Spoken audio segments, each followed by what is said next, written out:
Right. So hopefully this works because I haven't done it this way before. Right. So we are going to go through a hand analysis working with the School of Love and School of Service.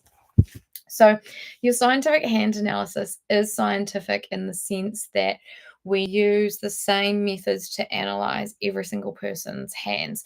So, the patterns that I look out for in your hands were the same as the patterns I look out in someone else's. Yet, the combinations, the strength of the patterns is different across the board. So, for example, there's four different patterns that we look for. We look for loops, arches, tented arches, and whorls. Yep, that's right. Each of these are then linked to a school. Then each of these get ranked. Each of these rankings then link to a lesson or a purpose that you have within your path.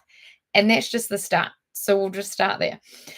These are things that do not change. So your fingerprints don't change. Your schools act as your foundations. They are your values, your morals, those things that you need as your backbone, as your structure before you put up any walls, doors, windows of your home, basically. So you need this to be strong to be able to overcome your challenges and to be able to really tune into what your purpose is. So commonly, people always belong to at least one school. Sometimes there's two, really there's three. So we are going through two different schools. So we're going through the School of Service and School of Love. Your school patterns are so strong that these are actually your lessons as well. So when I go through each school, I'm also going to dive a bit deeper into the lessons that are within those schools and things that you need to overcome. Your lessons are here to challenge you. They're here to kind of be a warning that you're not in the right place, that you're trying to force something that's not part of your foundations. They will keep reoccurring unless you overcome them properly and unless you can really tune into your purpose. Your purpose are those things that are going to make you feel good, make you feel kind of like your deja vu, like you know you're in the right place, you're at the right time. That is when you're feeling good and really tuning into basically going tick, tick, tick off everything that's listed in your purpose. So we're going to go through the School of Service first. Your School of Service is an air element, all to do with spirit, mind, and thought. So, your commitment to yourself within this is that you need to be able to master yourself, make requests, and have fun.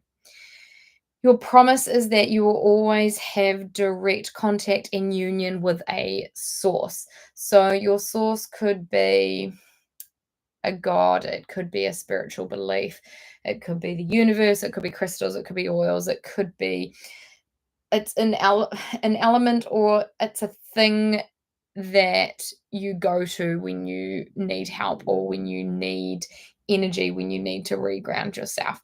So make sure you've got a source. Your core fear is disappointing people and not being able to live up to your potential. So note that that's something that's probably going to always challenge you and be there to try and stop you from doing things. You desire to help others and make a difference in the world. The most satisfying service is through communication. And the service should always feel good that doesn't feel good. The action always sorry. Action doesn't have to be an action. It doesn't have to be a physical thing. You don't need to literally go and bake someone a cake to make them feel good, to show that you're caring, to show that you're serving them. It could just be sending them a message going, "Hey, how you doing?" But everything that you do, you feel is right no matter what you can else. You like to learn and spew, so any information that you have or that you have, you also share with other people. And you know when you can say no. When you're kind of putting cracks in your foundation, when you're not holding strong values of School of Service, or excuse me, when you're getting challenged, this is when you're overgiving or overserving. You feel as though you have no boundaries. You can't say no. You watch for people to demand things rather than ask. So then that makes you demand things back rather than just asking. You can feel drained, used, or taken advantage of. You're advising the wrong person or wrong crowd. and you feel as though your advice, wisdom is not taken on, so you begin to feel quite discouraged. You share things with the wrong audience, or you share with people that aren't asking for it. So making sure that when you serve something or someone, you're doing it because you actually want to, because you've thought about it rather than just because you have to.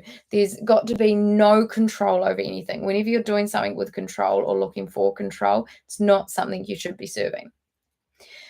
You know it's a good service and you know you can overcome these challenges and blow them out of your way is when you're doing things by requests, when you're really having fun with what you're doing, where you feel enlightened, where you've got that vibration of just being. So, as in, you can be you can be in the moment, and you can do what you really want. Everything's with gratitude and joy. And I'll leave you there. So, with the school of love, this is all to do with being a water element. So, you really like being out in like air and water. So, even just note that maybe those elements are going to be part of your source. Your commitment to yourself within the school of love is to always express what you feel, regardless of any expectations, to hold unconditional love for yourself and others, and have emotional clarity to know what you feel. So you never doubt what you're feeling, you never not know how you feel, and you know what feelings you need to get rid of as well. The core fear that you can struggle with, though, is rejection, criticism, and that need to be liked. You are a networker, you are a connection maker. Relationships are everything, and self love is the bottom line. So you need to have your love for yourself and the way you look after yourself fine-tuned before you can give to anyone else. The more you experience self-love by honoring your emotions and expressing them, the greater the ability to love yourself and others. You're an excellent self-carer and self-nurturer. You are able and willing to recognize and express your feelings, and you don't withdraw. Sorry. You don't isolate, you don't stuff your feelings, you don't rationalize, justify, or explain. You can just live in your moment and express how you're feeling, because that's the best way to be able to do it. The flip side to this is that you can struggle to stuff your feelings, to isolate yourself, to not feel intimacy with yourself, even if you want to. You can change subjects to avoid expressing how you feel. You might overreact, numb out, put a mask up. You might overexpress, smother, being the flip side. You might listen instead of sharing your own feelings. You ask others to reveal their selves first before you can.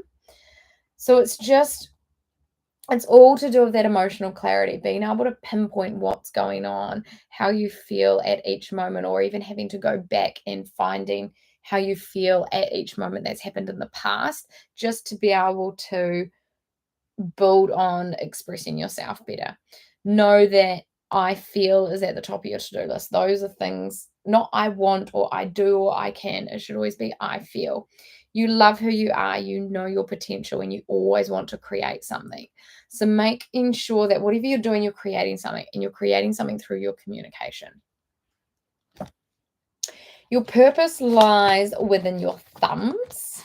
So this is all to do with being the doer and having success in your community, family, tribe, whatever you want to call them. So when you're feeling great and when you're really tuned into who you are, when you're on the right path, when you're doing things that are just making your life feel like you've got your shit together, this is when you don't mind being measured. You don't mind your results and your achievements being, I guess, put out there. It doesn't, like, someone could say, I've I've achieved getting my hand analysis done with the sound working. You can note your successes no matter how big or small they are. You can do things one step at a time rather than thinking you have to get it all done at once. You're successful in the world and have the life you want. Your success is noticed by people around you and supported. You are appreciative in what you achieve as well, even if it's literally tuning up to Neurotouch. Like, everything that you do is measured, is ticked off to the ticked off the to-do list and you can do well. In terms of the family, community, tribes, really comes into your purpose is relationships are everything to you. You have warm, happy, you're missing out, you're not afraid to invite yourself, and that's your tribe and you can be a part of it. Is equal to your tribal needs. So what are people around you?